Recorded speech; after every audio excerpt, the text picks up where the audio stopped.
Kobe Bryant and his 13-year-old daughter Gianna and 7 other people who were killed in a helicopter crash in Southern California.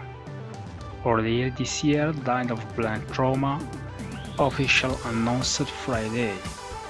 The Los Angeles County Department of Medical Examiner coroner released the autopsy result for unnamed victims in a Jan 26 crash, which found that the manner of the deaths was an accident.